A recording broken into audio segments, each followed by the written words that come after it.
Hi minasang! Unang-una sa lahat, advance Merry Christmas and Happy New Year! Kumusta ang lahat? Sa video pala na ito, isi-share ko kung anong mga documents na sinabmit ko sa immigration para makapag-apply ako ng change of status of residence. Just a little background pala, nung pumunta ako dito sa Japan, isa akong caregiver trainee.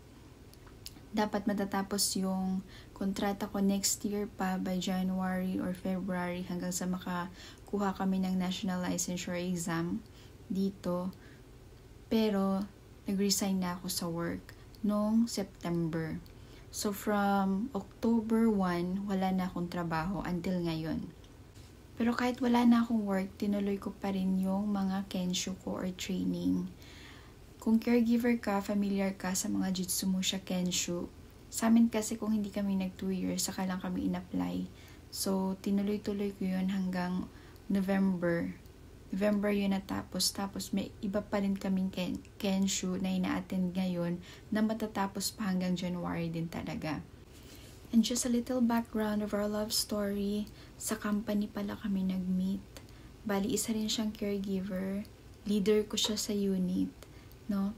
Kapag mag-asawa, kahit naman siguro saan, kahit sa Pilipinas, bawal talaga pagsamahin yung mag-asawa na. Sa amin naman nag-work siya dahil sobrang bait talaga ng amo namin.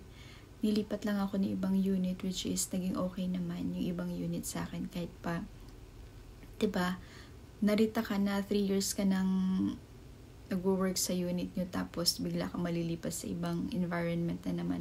Pero nag-work talaga siya sa akin. Pero dahil nga nung kinasal kami, naghikushi na rin ako or nagsama na rin kami. Kaya medyo malayo na rin sa work yung ito dito sa apartment namin ngayon. Dati kasi sogay or service talaga kami. Syempre, ibang unit na ako, ibang shift na. Kaya trinay namin na ayusin yung schedule, hindi pa rin talaga kasi ako may BenQ pa rin ako nung time na yun kasi nga hindi pa ako sa spouse visa. So, obliged pa rin ako umattend sa BenQ ng company. So, kahit parehas na kaming usubang ng asawa ko, since may BenQ ako, kailangan ko pa rin pumunta ng company by 10 a.m. instead of 12 or before 12 bago mag-umpisa yung usubang.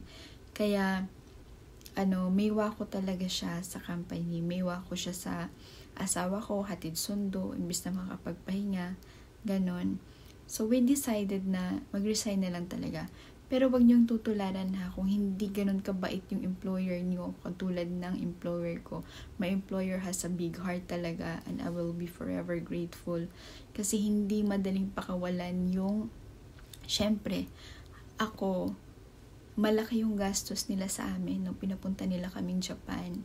Tapos, bigla-bigla na lang ako magre-resign, diba? Tapos, konting-konti na lang talaga. Next year na ako matatapos. Pero, hindi talaga, bagsak talaga yung katawan namin kapag ganito, dito ako titira. Tapos, mag-work. Wala. Trinay namin mag-asawa. Hindi talaga. Pero, inoferan pa rin kami ng company na ako lang ang hatid sundo dito, which is ayoko, maywa ko yun, parang nakakahiya na talaga yun, malayo yung namin, no. Syempre, pagod na nga yung asawa ko kakahatid sundo sa akin, yung ibang tao pa kaya yun, nakapag-decide kami na mag-quit na lang. At syempre, sa magandang pag-uusap, ganito ganon, medyo mahaba din yung process bago talaga ako pinakawalan ng boss ko. Pero hanggang ngayon, pag nakikita pa rin naman kami, no? Syempre napunta pa rin ako minsan sa company. Pag may mga inaayos na papeles, super bait talaga, wala akong masabi. Kaya nandito pa rin ako sa Japan, hindi ako napauwi kahit wala na akong work. Yun lang yung namin. At dahil nga wala na akong work, diba? So hindi na ako makapagbayad ng tax. At isa lang din yung, anong tawag dito? Ikinaganda kapag same company kami ng asawa ko, bago ako nag-resign, sinabi ko na agad sa office na pwede ba after ko mag-resign, i-apply na agad ako as dependent ng asawa ko. Well, kahit naman yung asawa ko yung magsabi na ganito ganon, syempre asawa niya na ako, cargo niya na ako, ipaprocess, at na-process din talaga siya agad. Though, nag-antay lang ng, syempre nagkapagbayad pa ako ng tax ng September ako nag-resign, 'di ba? So inantay muna na maging zero talaga yung income ko para ma-apply ako as dependent. Ganun 'yun. So nag-antay lang ako ng siguro 1.5 month, natanggap ko na yung yung Hoken, yung health insurance card na under na ako ng asawa ko. And since nga, kahit na nag-antay na ma-zero yun, pero yung application from October 1, yun talaga yung nakalagay certification na from October 1, so wala talaga ako nilabag din na batas dito. Kasi nabayaran din ako ng asawa ko kaagad ng tax. Naging dependent niya na ako bago pa ako makapag-apply ng visa.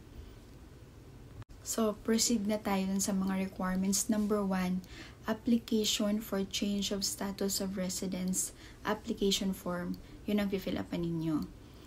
Pwede nyong i-print, sulatan, mag-handwriting lang. Ang ginawa ko sa akin, inedit ko na lang sa computer dun, kasi medyo heta talaga ako sa handwriting. Baka hindi nila mabasa.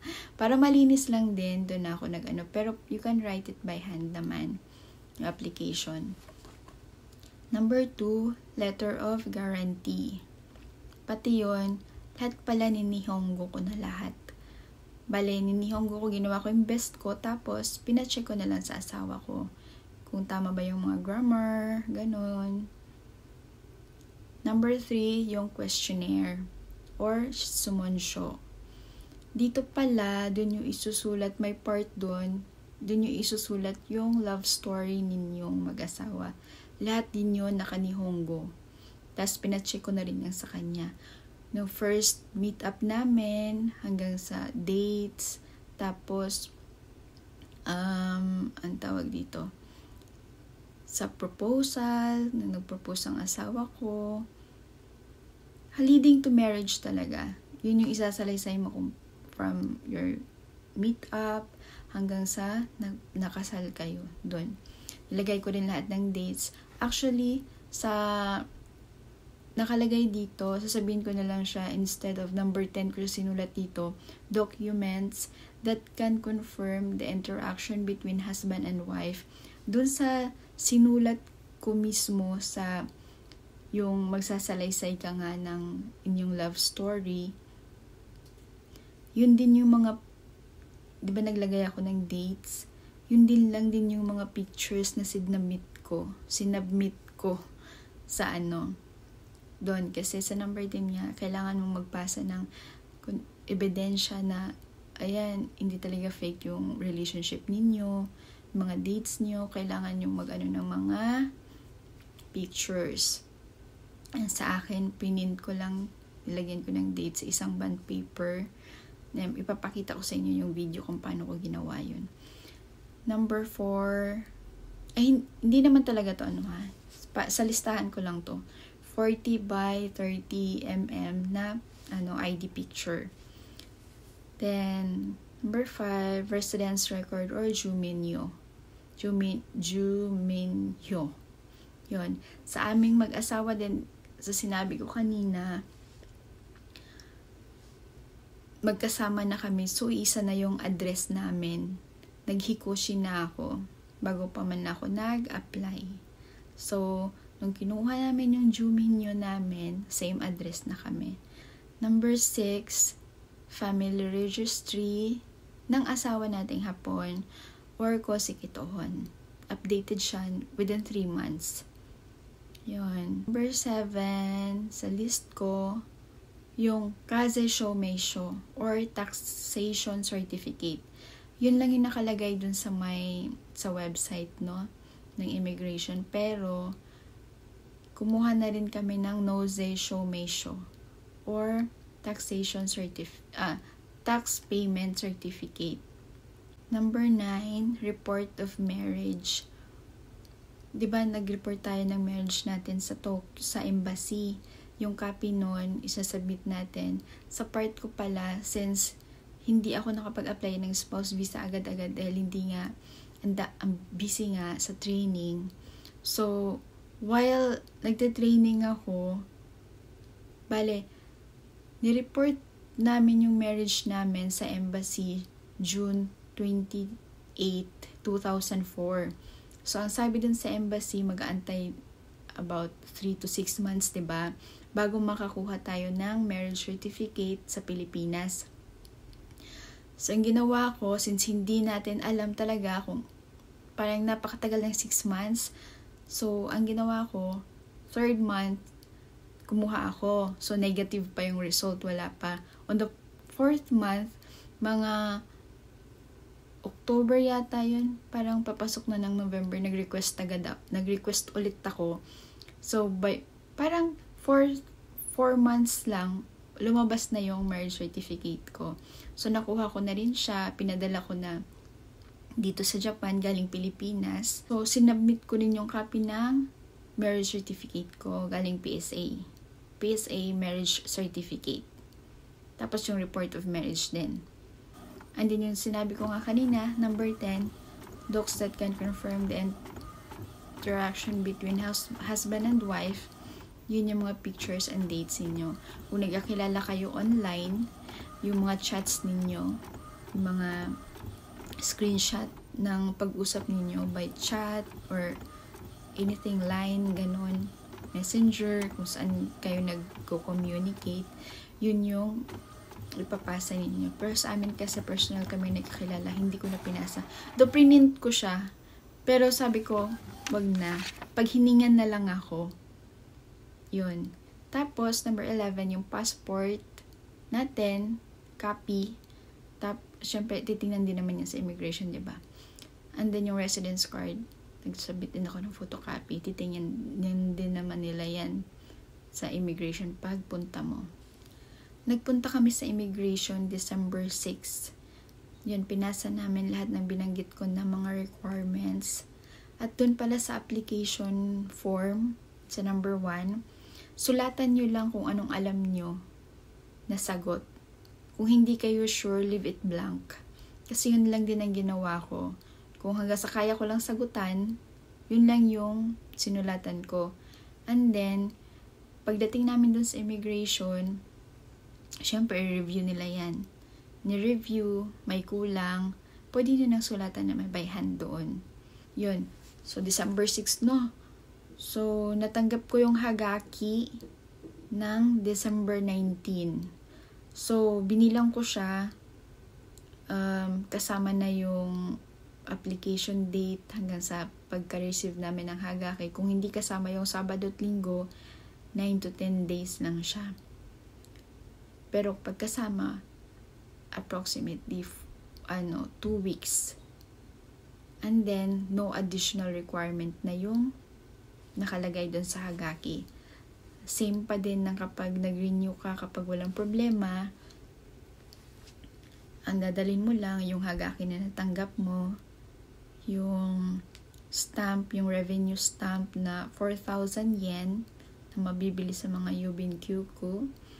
And then, yung payment slip, yung form, print ko lang din yun. And then, yung residence card, papakita diba doon, yung passport, yun lang. 1 year pala yung validity ng na-approve sa akin.